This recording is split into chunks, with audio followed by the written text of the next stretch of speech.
Hi there, welcome to the Style Sessions. I'm Roger Mittag, I'm the host. I'm also the founder of Prud'homme Beer Certification. And we are really proud of our programs, and we hope that you'll join us sometime either online or in classroom, but they're amazing programs. We've taken a lot of care and attention to try to get the amount of information and the right information all built into our classes so that you have a great time out there and learn a little bit more about beer. This is the last of our formalized style sessions, and we are thinking about doing some others, and we're happy to take some requests. The only thing that I would suggest is if you can request something that is fairly readily available, and we live in the province of Ontario and not everything is available to us. So I'm going to look around for a few other things as well and see if we can add to the style sessions in the future. But today, because it's our last session, I wanted to focus on another truly North American style, and that is the Hazy IPA. So this is a really interesting style from its history perspective. The last session I used a Spiegelau IPA glass, and this is called the Libby Craft Beer glass. And you can see that it is very similarly shaped as the Spiegelau IPA glass. It does not have the nucleation points on the side of the glass. It still will do a lot of the same things in the bottom, and that is create that little excess carbon dioxide so that we get a little bit more of a thirst quenching characteristic out of it. Nice and tapered at the top. The beer I'm using today is from a brewery in Ontario called Silversmith. Silversmith started brewing in Niagara-on-the-Lake in a very small location that used to be a church. It's actually stunningly beautiful when you go in there because you still have all the stained glass. It's really a nice place. But now their production brewing is in Etobicoke in Toronto.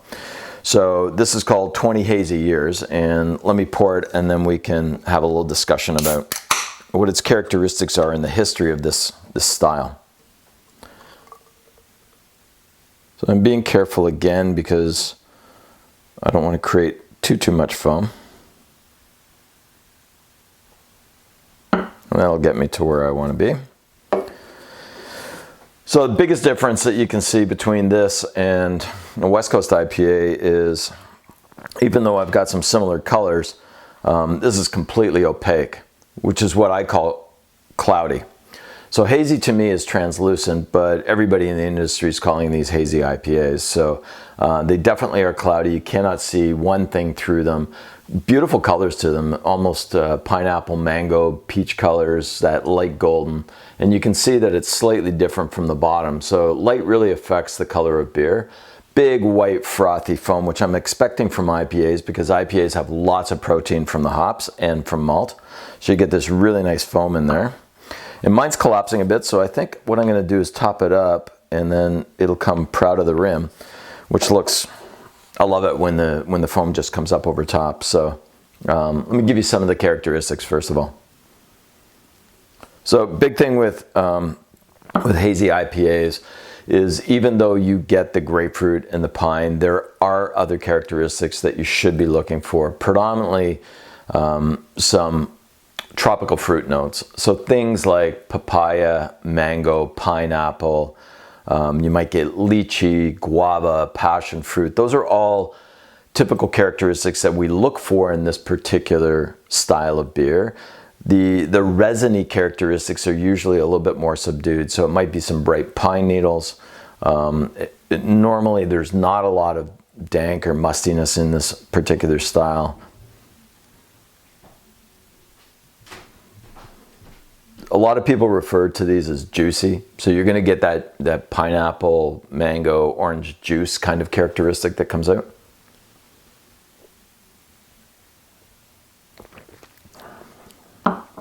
Really quick finish. And the aftertaste is not anywhere near as bitter as it is with a West Coast IPA, and that is by design.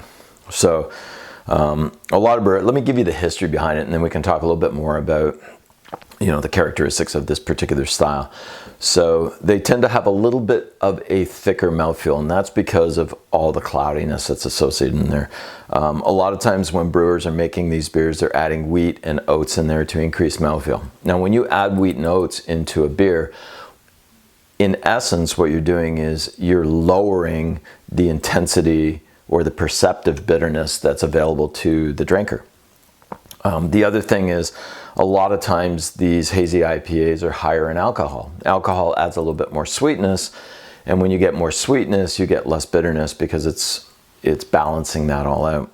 So, and again, a lot of the same flavors in the beer as on the aromatics, so you get a lot of those tropical fruit notes in there.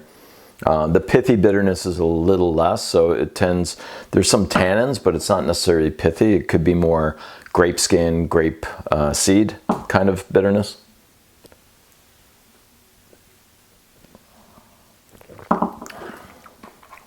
It's really easy to drink.